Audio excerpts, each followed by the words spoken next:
I'm excited to talk about my sponsors today. Gaye Lisby's $1 Million Arbitrage Group. Amazing, amazing group. This is a teacher. Gaye was a teacher. She is a teacher still.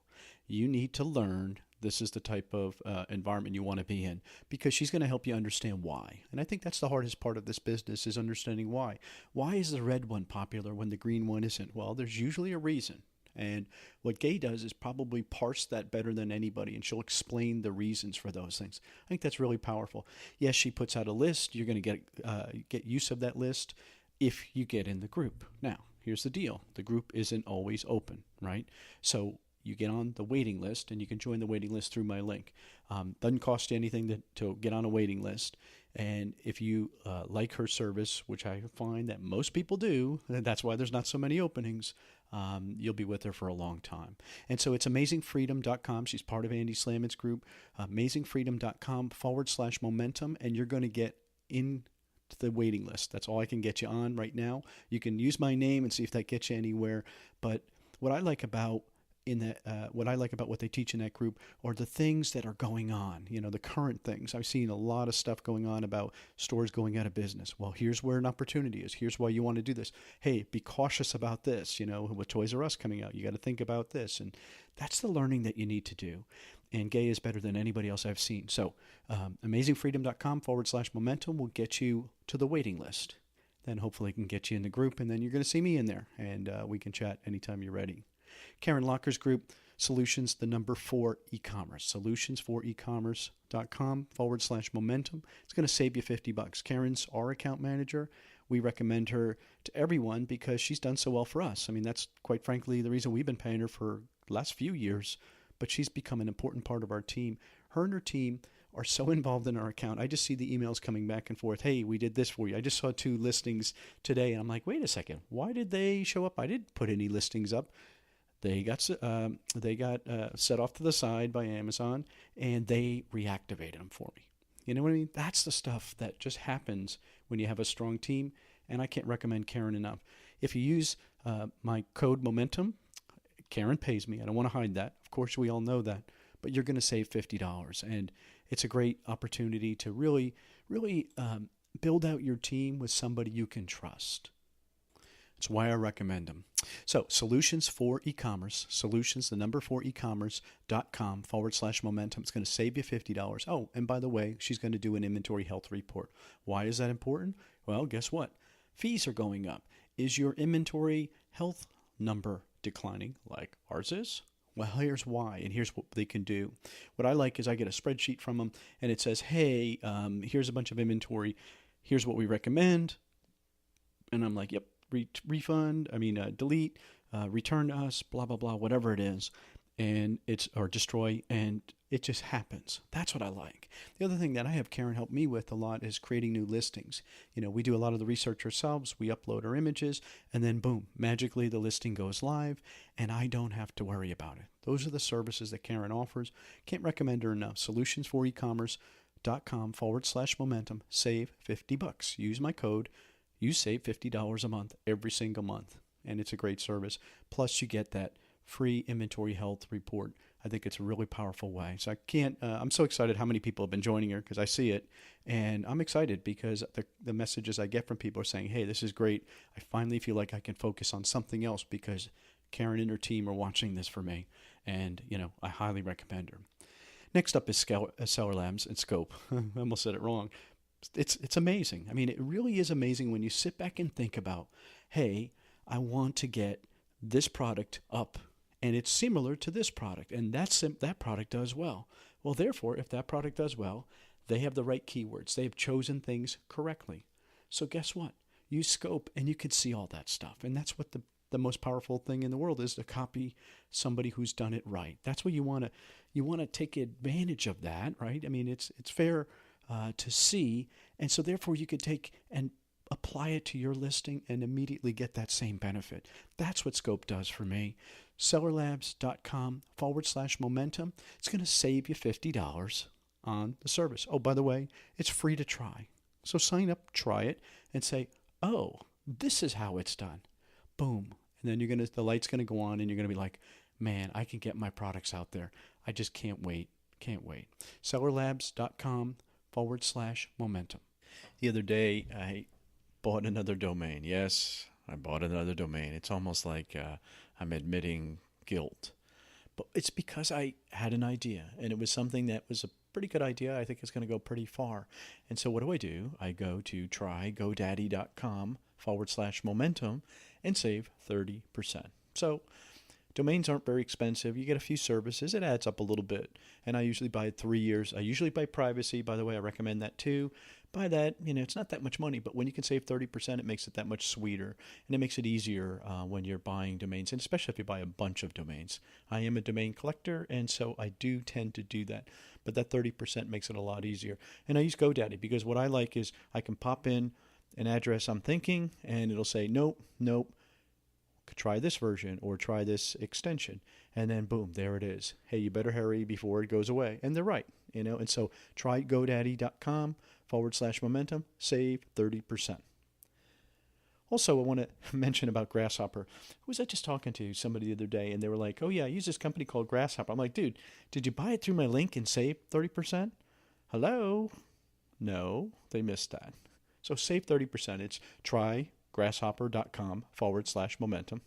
No surprise there, but you're going to save 30%. And what the real cool part about that is they're using it for their private label business, and it gives them virtually a second phone on their current phone without having to get another number. They can make up a vanity number.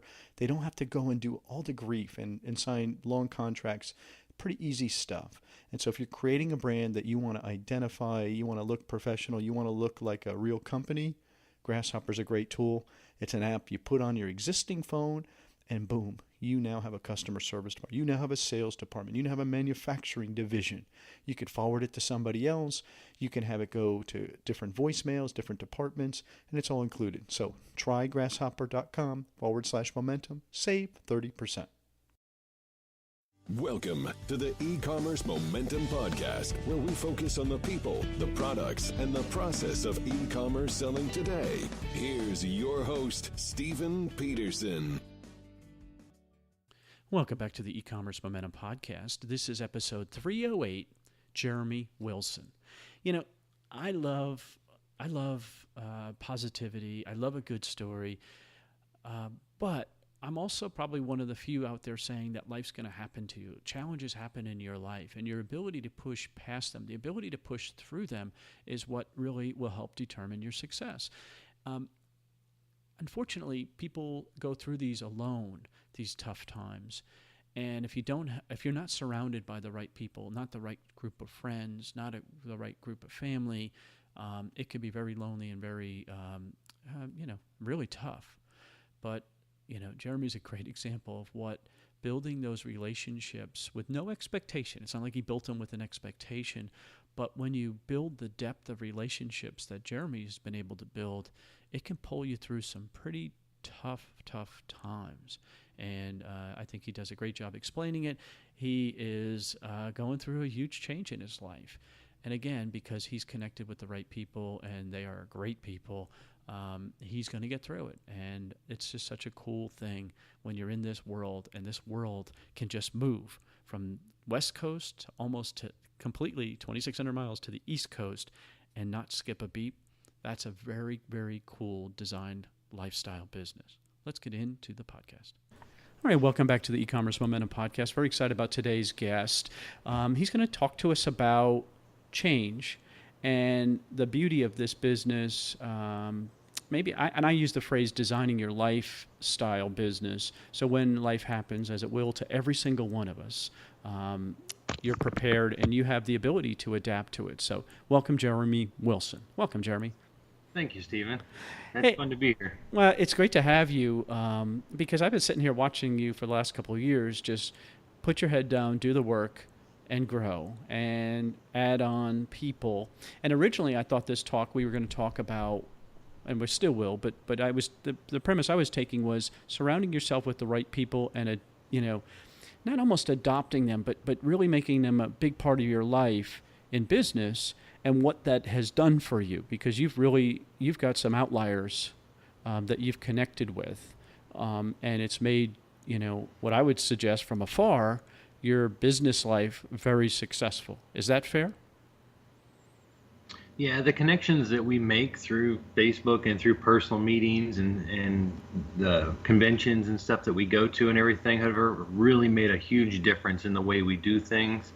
It's taken us in probably 100 different directions, and it's been really exciting too.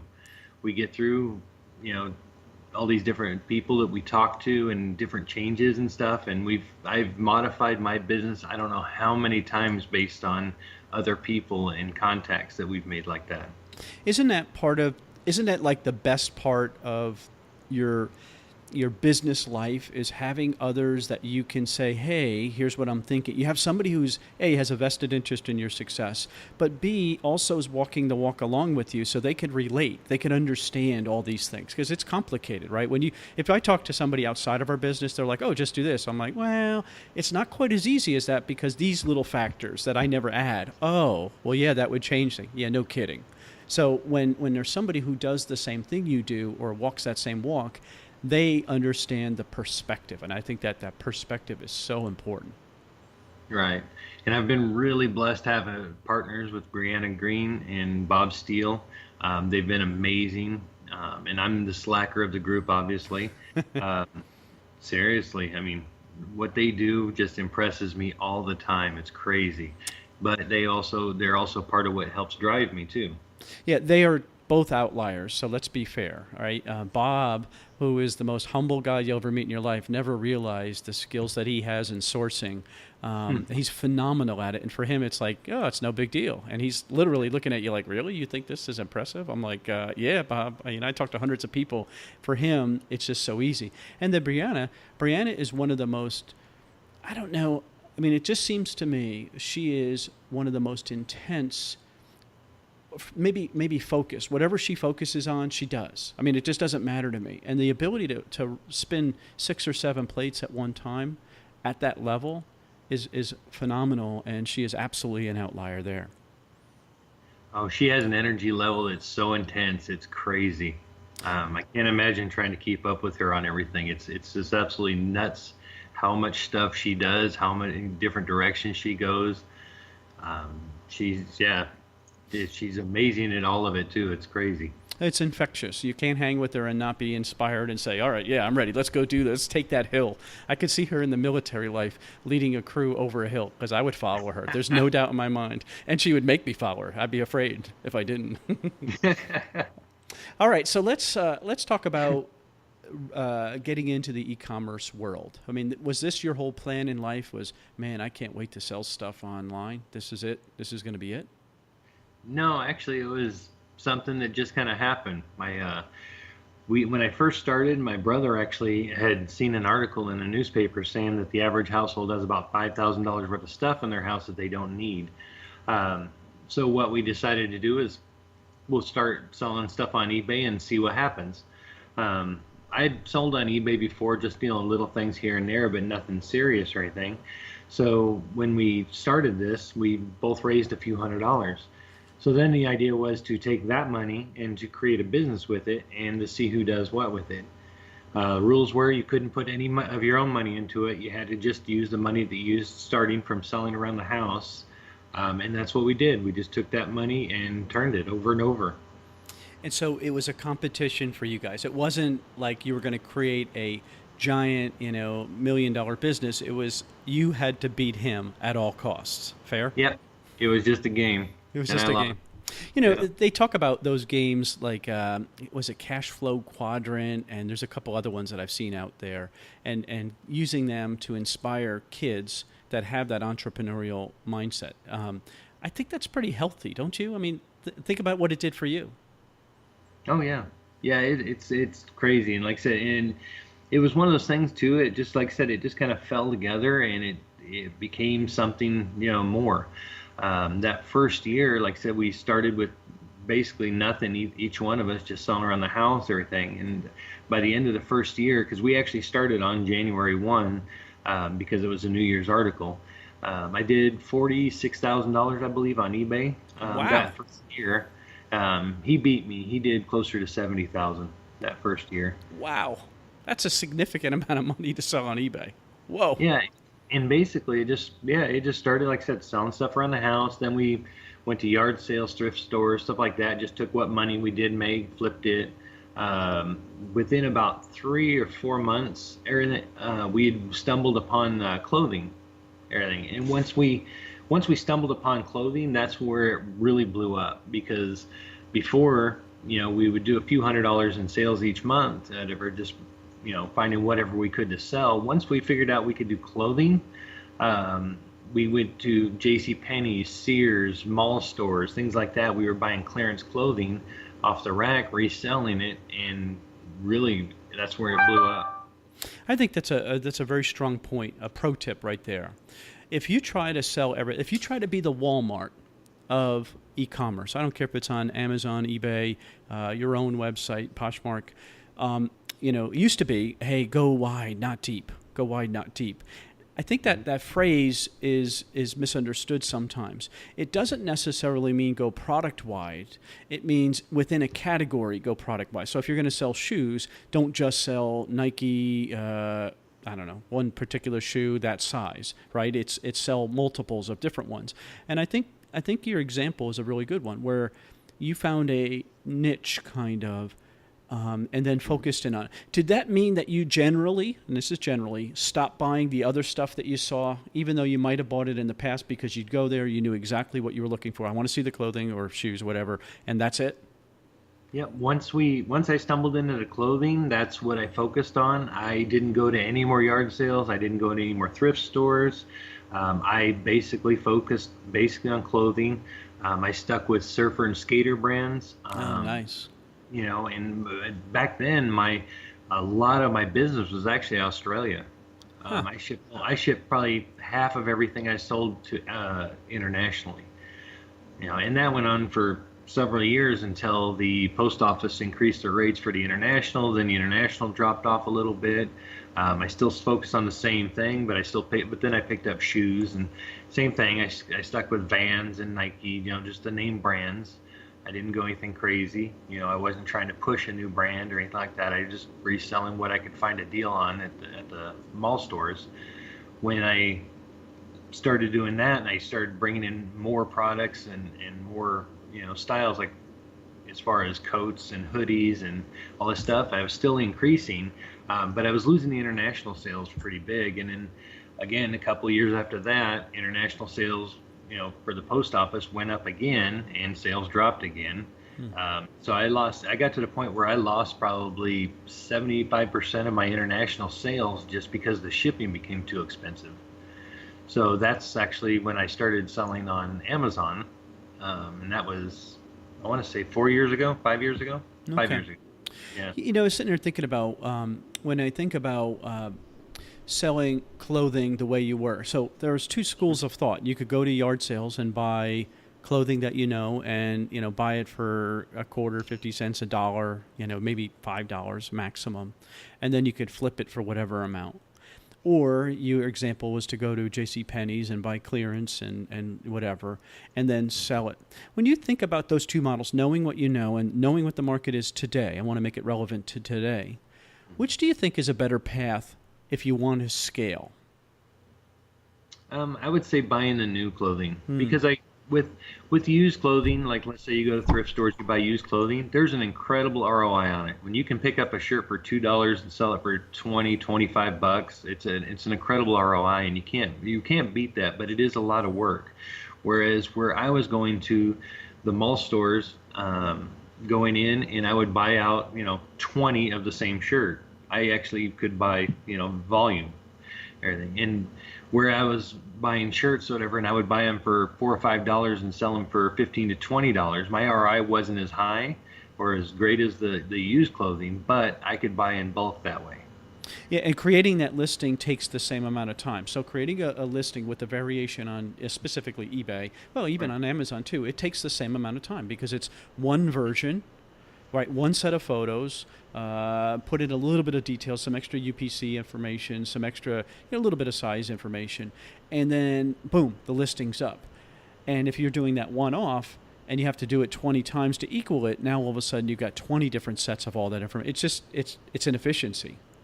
Right. And I think that's why a lot of eBayers actually struggle to go to Amazon. They see the higher fees, they see the lower ROI on it. They don't do one-offs on Amazon too well. So a lot of the eBayers have struggled to go onto Amazon when they're going from thrift stores to trying to sell on Amazon. They don't see the lower ROI, they don't see the volume, things like that. Whereas where the model I had on eBay, it was easy transition for me. I didn't have any problem with it. That's very smart. And so, that might be a good piece of advice for somebody too. If you're thinking about going from eBay to Amazon, maybe that's a great transition method, is to take and convert your eBay store first off to that model and then put that inventory also on Amazon. I'd run it on both. And then just, you got to find a way to match up your inventory in the beginning, do it manually through Excel or something like that. And then you can get software that'll allow you to do it. So I think that's a great piece of advice. Yeah, it works out really well. Like I said, it was an easy transition for me because, like I said, I was already buying in bulk. I was already doing a lower ROI with a higher volume. So for me, it was easier. Like I said, I see a lot of eBay people complain that the ROI is too low, that they don't want to spend $5 to make 15 or to sell it for 15 to make a $5 profit. It does. But on Amazon, that's where you're going to make money, is the volume. Yeah. And let's be fair, eBay has gotten easier to do this stuff too. It was not easy back in the day to do variations and all that kind of jazz. They definitely have caught up on that end. Now, unfortunately, so many other people do it, so it not necessarily the best model completely. Do you still sell on eBay, by the way? I do. Okay. All right. So it's absolutely worth, think about the size of the audience compared to Amazon. It's much smaller. However, there's a real audience there. It's the number 2 marketplace, right, out there.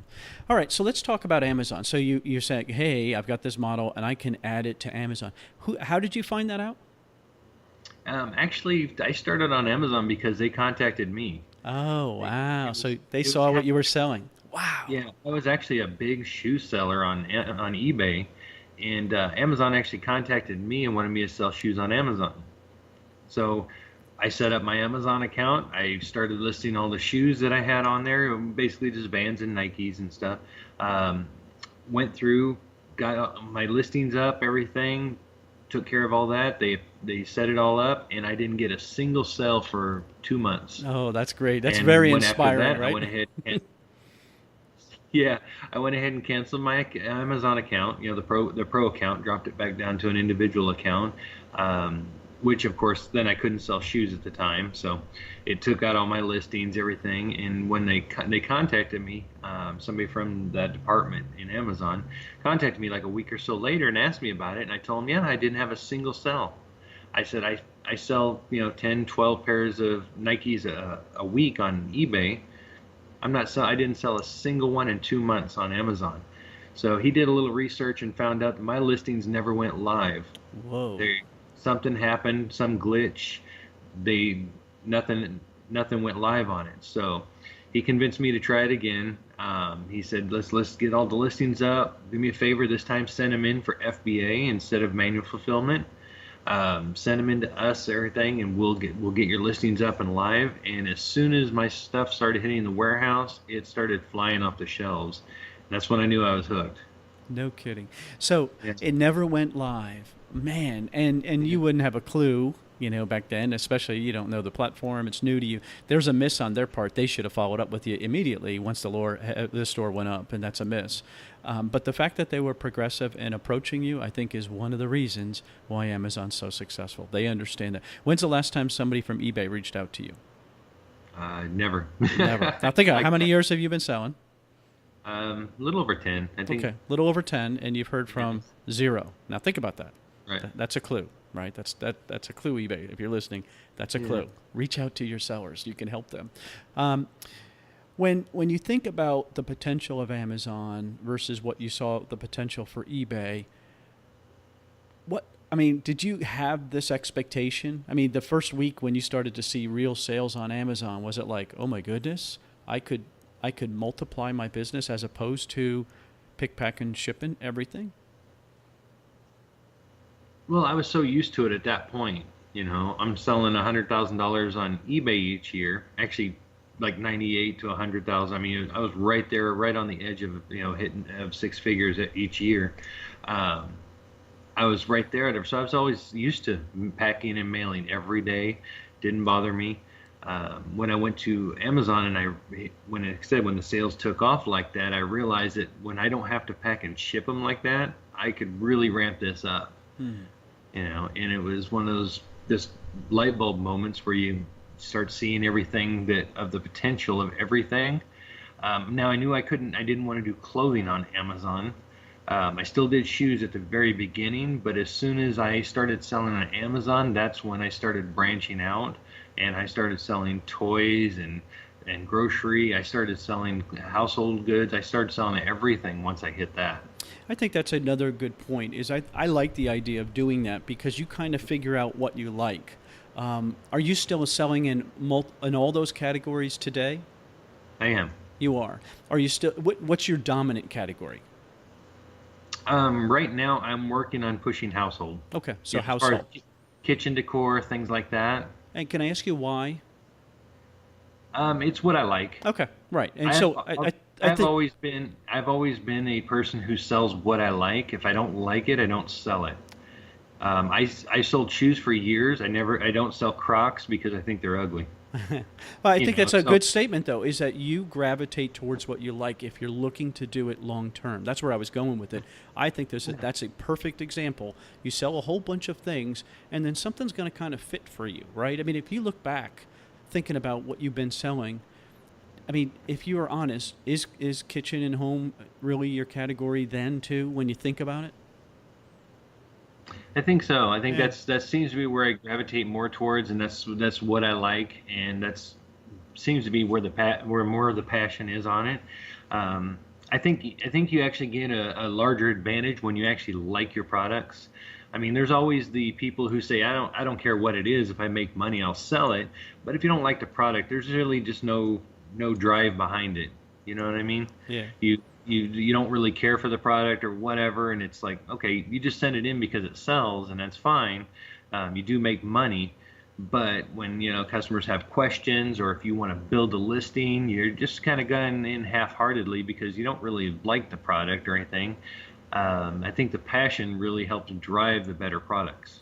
And I would say that when the business becomes a job, and at some point it does, it becomes mundane or what have you, the shiny object syndrome you're much more vulnerable to it when you don't have that focus. When it's outside of, so if you know that, hey, this is kitchen and home, this is where I'm going, all those other things that come along, you're like, yeah, that's neat, but I'm staying right here. And I think that that's a very healthy thing, because when I look at the most successful, the outliers, they have a lane and they know it better than everyone else because they put the time in it. Well, part of that too, whatever, is also my time constraints. I've always been a part-time seller. I've just never had the time to really dedicate all the full-time attention to everything either. I think I explained to you once before, I'm not sure, but I do own an automotive shop also, and that's where I work Monday through Friday. But anyway, so I have multiple businesses going on. So my online selling, I'm not one of the big sellers out there. I'm part-time. I usually average about $150,000 a year in sales. Nothing crazy. This year, actually, my sales are in the tank because of personal issues and things. I explained to you before, whatever, I'm getting divorced after 20 years. I'm going to be moving across country. I've got so many things going on. Plus, with the business we have, it's really blown up in so many directions this year. We've gone from, just buying and reselling to when, we started EPS here a while back, 3.5, 4 years ago. We started doing that, so I've got that time involved in that. And we started being approached by people who want us to promote their brands. And we got, we have people come to us with exclusives. Then we have VA rentals where we do the designs, and we have people approaching us for stuff like that. My attention's drawn in so many different directions that my sales are actually not what everybody wants to think of as a big seller. Well, I think that's all relative. I think what you're doing is all those e-commerce businesses. Elite Product Sourcing is EPS, if people don't understand what that is. As you say, that most people think of Brianna because she's so out there, right? She's the one who's out in front all the time. But there's a couple people behind the scenes, and that's what it takes, is a big team to run that kind of event. So let's talk about that for a second. So EPS offers, talk again about what the services that they offer.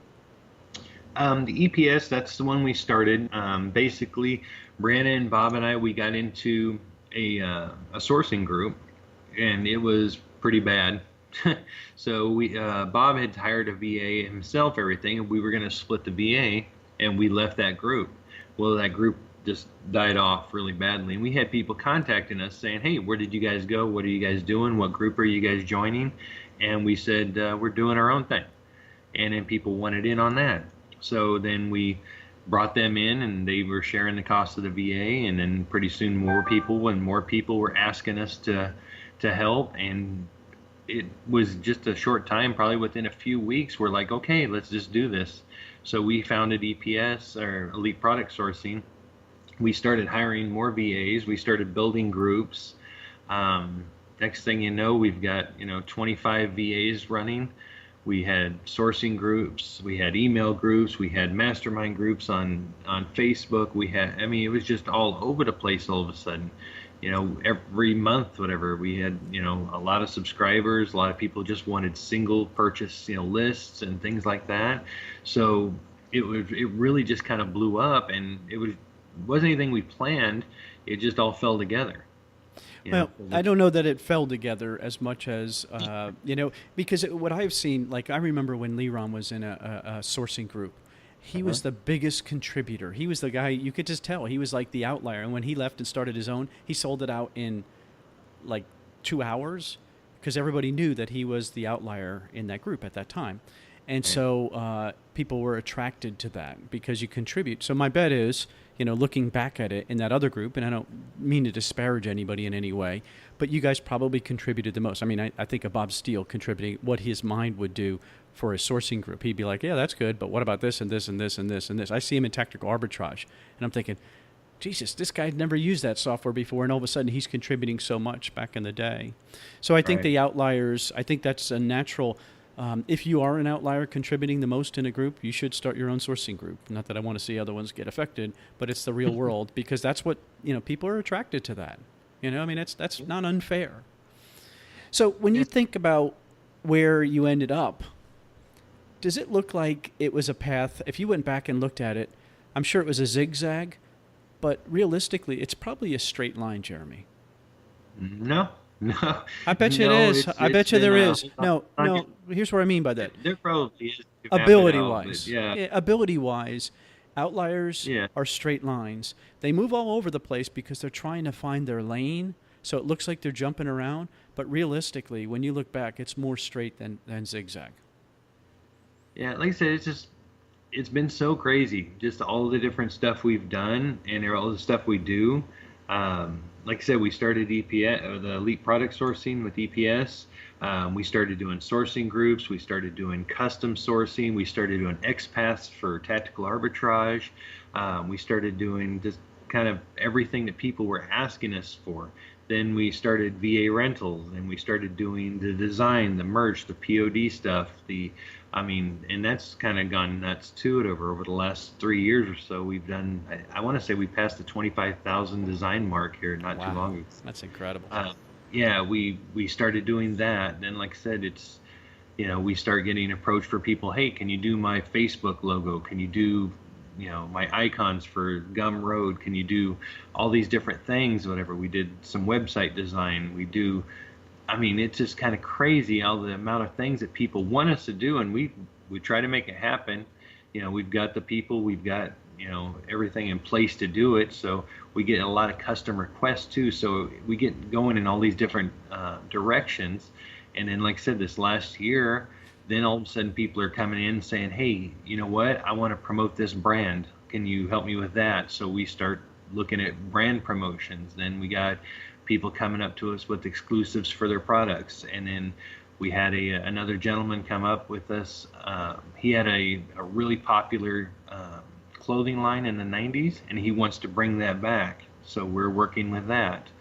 We've gotten people that come to us with their software design, their software for like merch and POD, everything, and they want us to promote it. And Brianna is just taking off on some of that stuff. It's just, yeah, I don't know. I know it sounds like everything would be a straight line, and if you map it out, there probably is a straight line to it. But it just seems like it's like a squirrel chasing a shiny object, whatever. It's just hold on to your pants and things just keep coming at us so fast, and we keep changing so much that sometimes it's hard. It's difficult to keep up with everything. Well, it does sound like they build on each other, a lot of these. They're connected. They're like tentacles. One of the big questions I get is, how can I get a group like yours, Jeremy? How did you and Brianna and Bob connect so well? How do I get that depth of relationship? Because it's deeper than just a business partnership. I mean, I've seen you guys out. You do make it a point when you are in a place like in Vegas or whatever to get together and actually sit face to face, look eye to eye off of a computer.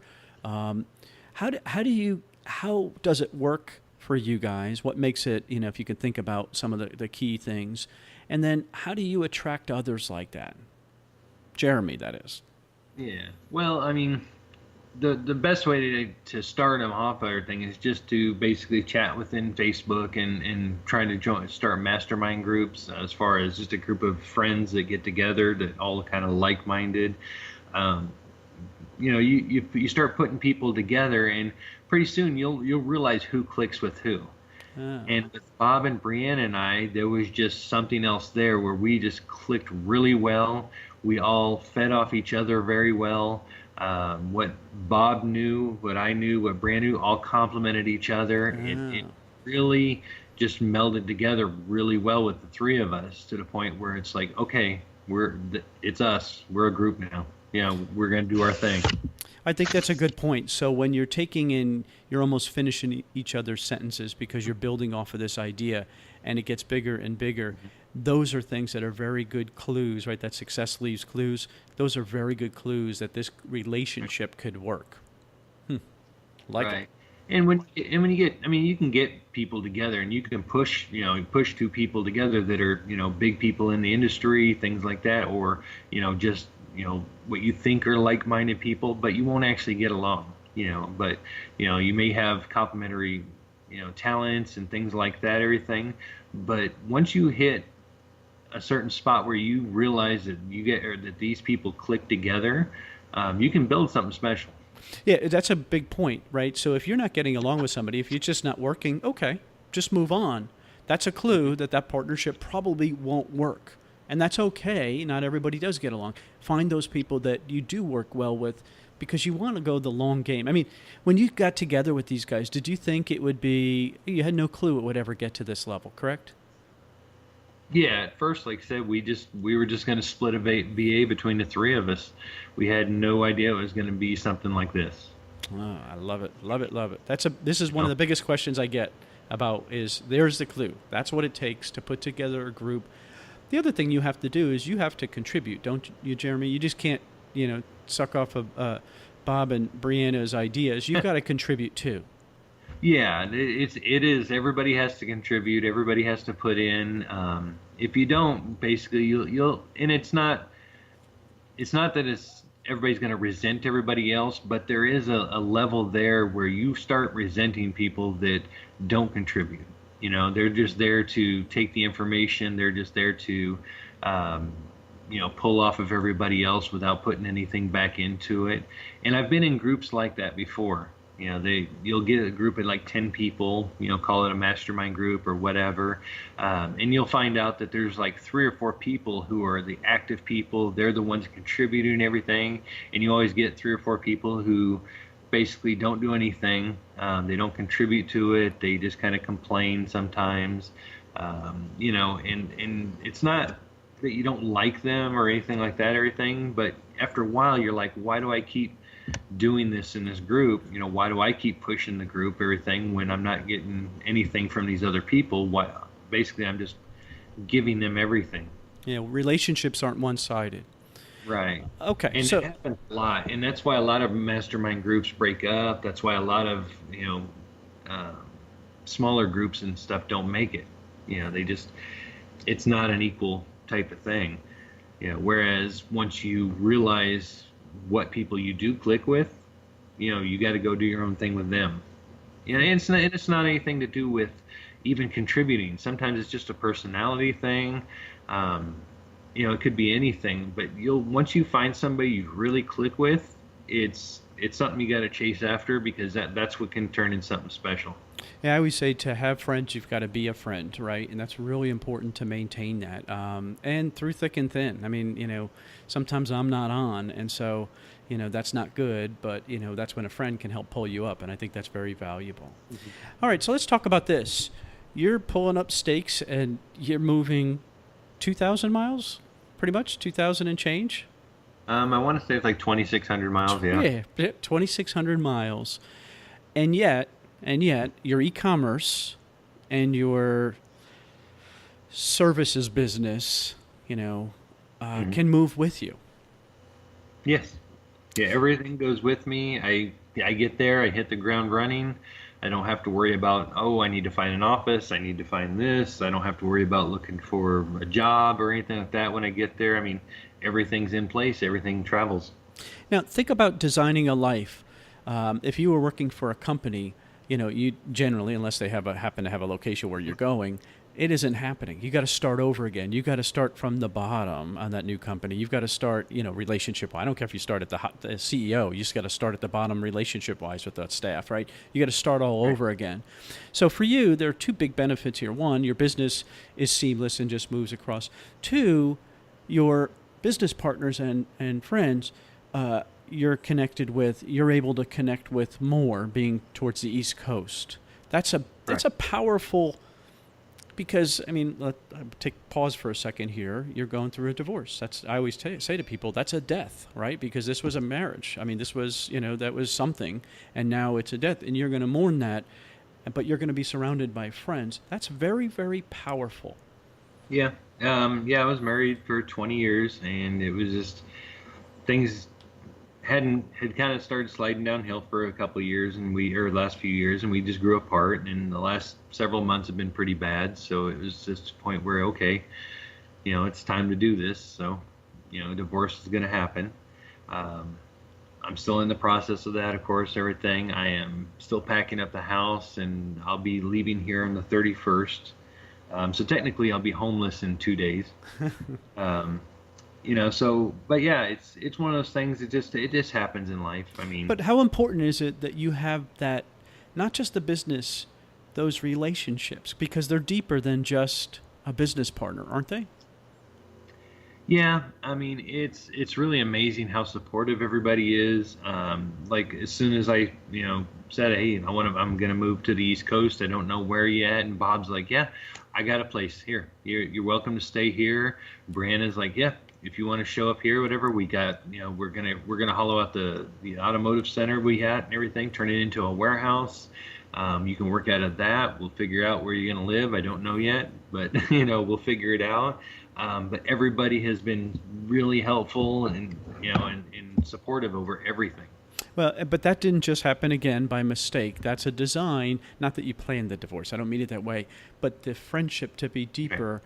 Because of these relationships and you putting in the time equally, or, maybe more than others at some time and then less than others as you're going through these challenging times, and then pulling you along. That's the power of a group. Here's the other thing though. But Jeremy, those guys know your store. They know all your business. Aren't they taking from you?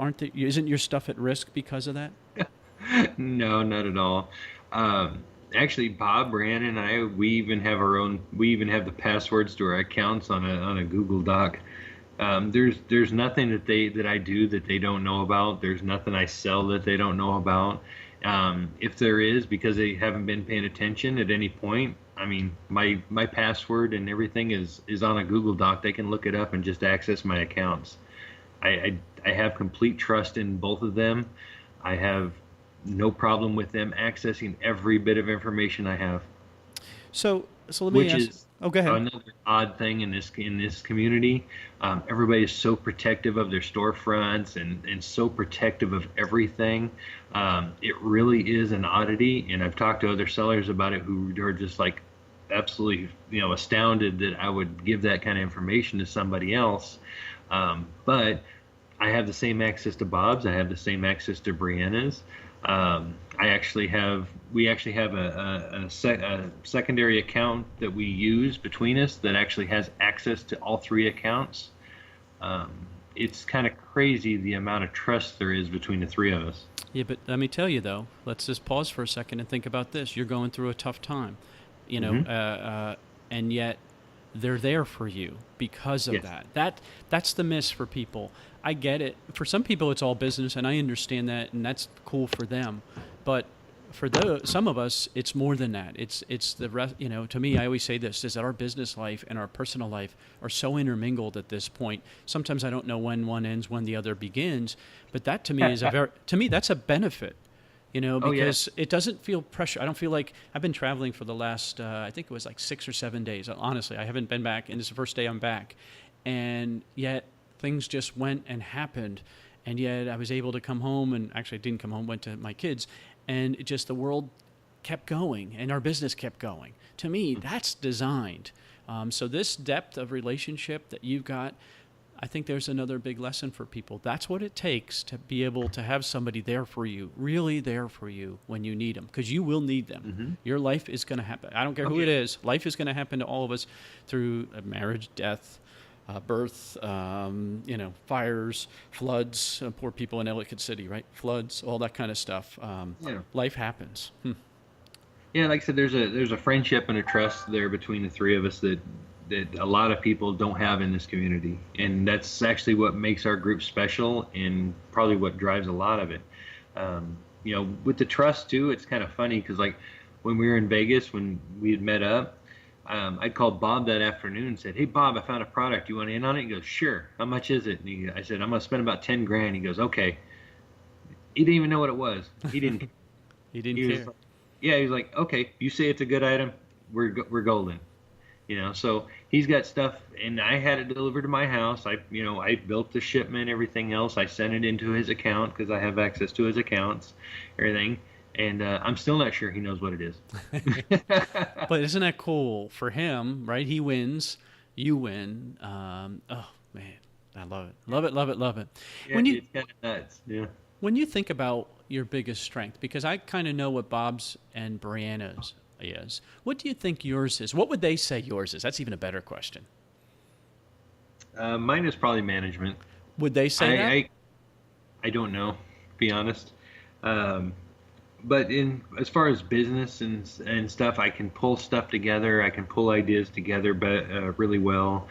I can actually see the way a path works through a system very well also. Oh, visually? Like you can just see it? Yeah, I can see how things will turn out, how things can be planned out. I don't know how you explain it, but and part of that's part of my retail history and stuff. I used to be a Walmart store manager. I did that for several years. I've done I've owned my own automotive business. I've always been in the planning stage of business for so long that I can actually see how a product will develop. I know how the process works. I don't know how to explain it all because for me it's almost like a second nature. It's not something I studied. It's just something that just kind of comes to me naturally. When I think about like a Walmart store manager, I think of an orchestra leader because there's so many moving pieces, moving at different speeds, making different noises, right? One time a year, seasonal, Christmas toys are the hottest thing in the world, right? And yet Right. all these other, if you live in the north, snow tires are some of the hottest things, right? Or, if you think about all those different departments that are moving, the pharmacy, all those different things, that takes somebody who's got the ability to keep his eye on everything, yet keep his hand in everything, just a little bit, just enough to know what's going on, to keep his finger on the pulse. So I would say that that's a great training ground. When you think about that, I haven't thought about that, like a Walmart. I think of Dan Wentworth. He was a regional or district manager for 3 drugstores.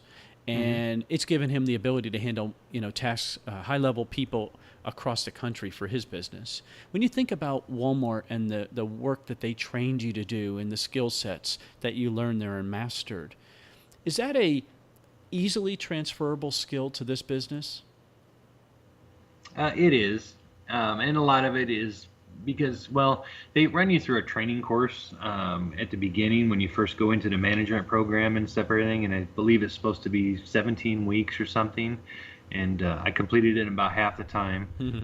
It's just one of those things, like I said, so many things just come naturally to me, as far as that part of it goes, and I blew through that. But the way they train you for inventory management, for the way you develop even it's not developing a product or whatever, but they'll send you a product, everything, and you have to display it correctly. You have to learn how to show it off, basically, everything. Stuff like that helps you with your products now because you learn inventory management again with Amazon. You also learn what looks good on, as far as a display, a picture, everything like that. You already know what looks good and what's going to be more attractive to customers because you've been through that system of knowing how to set up displays and stuff in, plus with our multiple VAs and stuff like that. I'm used. Back then I was running, 300 and something people, I think 350 or so, for employees and stuff. So when we get into managing, a few dozen VAs, I don't have any problem with stuff like that. Yeah. Yeah. That's nothing for you. That's a Sunday morning. Let's pull out a schedule real quick for you. Right. So a lot of the skills I learned, in retail and when I was going through that, or even when I was, district manager for Midas and store managers for Midas when I was working on cars when I was younger, or even working in my own business now, whatever, for the automotive shop stuff. You have a way of using those skills in every aspect of your life, really. Well, how do you make the transition? Because I think that's a good question people are going to say. How do you make the transition from working for somebody in management, especially, and the security that it brings, because, store manager for Walmart makes a decent living, and then you jump into entrepreneurship? Or is that why you stayed part-time for so long? I was never a good employee. I'm still not. No, I think it's one of those things where, you have the security and everything of working for somebody else. Getting that paycheck is nice because you can plan things. But I've always wanted to work for myself, everything. And, there was, like I said, I've owned the automotive shop, and that's kept me part-time with the selling online. It's a matter of timing and stuff, Okay. And I closed the automotive shop last Friday for the last time. And Amazon and my online business will be my full-time gig from now on. Do you plan on going full-time in it, or is the lifestyle kind of important for you? No, I'll be full time. Okay. And all right. I didn't know if you planned on. I'm gonna put everything into the online businesses. Because like I said, I've always done it part time, and I always kind of felt like I've always been the slacker because, like I said, Bob's been full time for a couple of years now. Brianna's always been full time with it, for it seems like forever. So they've always been able to put a lot more time into stuff like this. They've been able to build their businesses bigger than mine. They've been, they're way off beyond me. Okay. So I am really looking forward to getting caught up. All right, that makes sense.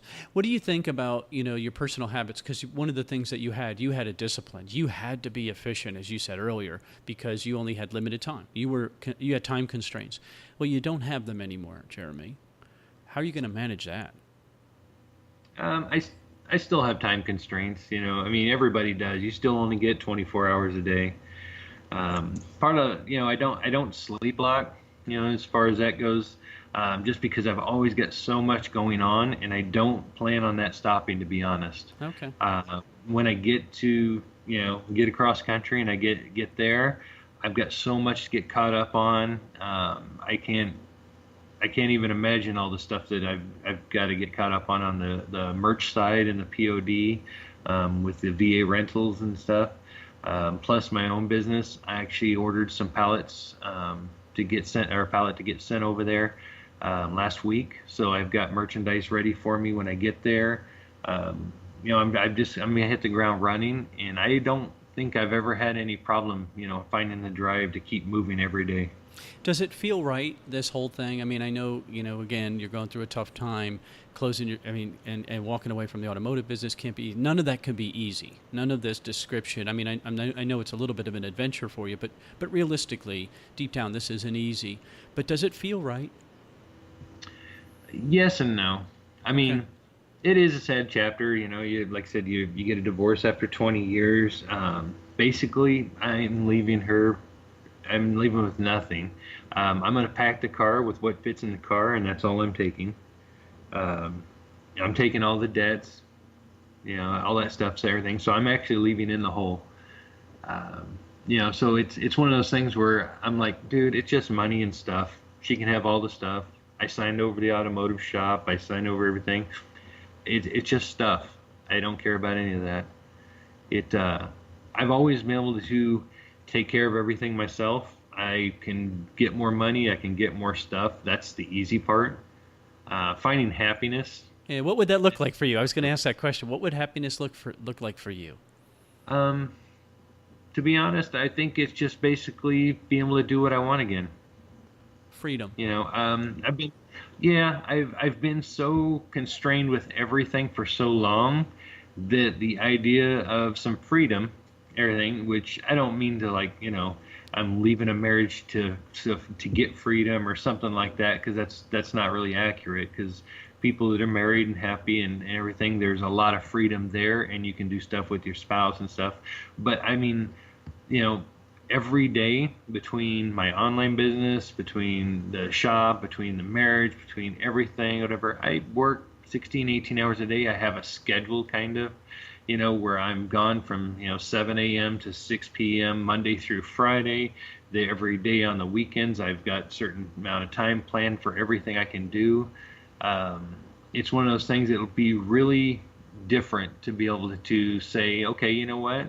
We're going to New Orleans for this conference, or we're going to Denver, we're going to Vegas or stuff. I've never been to any of the conferences before. The only ones I've ever been to are ASD in Vegas because of time constraints. I don't have the ability to just pick up and go to like Minneapolis or Chicago or any of those. So the idea of being able to actually be able to do stuff like that is really attractive to me. Yeah, that sounds like it. I mean, that makes perfect sense. I think it sounds like you've earned it. You deserve it. Mm-hmm. Even like ASD or whatever, I would have to plan that out like 2 months ahead of time, because I have to shut down the shop for a certain amount of time. I have to do, everything has to be planned for everything. I think it'll be a lot different, being able to just say, somebody call up and say, hey, you want to go to Chicago this weekend, and be able to go to a conference there or something. And to be able to say yes and actually be able to do it. That's and when you were working in your corporate jobs or working for Walmart, working for those other places, you didn't have that flexibility. So you finally now are in control of that. Ooh, I can't wait to see, to talk to you later on to see how it went for you. So one of the goals of this podcast is to help people move forward when they're stuck. So Jeremy was stuck, right? Jeremy had some challenges. Yep. I think we all just heard that. Jeremy's very honest, very candid, very open. These are open sores. This isn't easy. But Jeremy got past it. Jeremy's getting past it. He feels like he's got a group of people that are pulling him rather than pushing back from him. And I'm telling you, I think that, I get the tingles just thinking about that. That if I had a Bob Steele and a Brianna supporting me, how powerful that is. I have my own group, so I mean, I don't mean to take away from my friends, but it's just, to me, it gives me the chills to think about that, because it's not like you're running away from something. It's kind of like you're going towards something. And to me, that's a very, very, very cool place that not many people can get to. So give us some advice for people who are staring at the same thing. They're staring at a big stuck point, whether it be in a marriage, whether it be in their health, whether it be in their business, whether it be, Amazon taking down reviews that are longer than a year ago, whether it be whatever.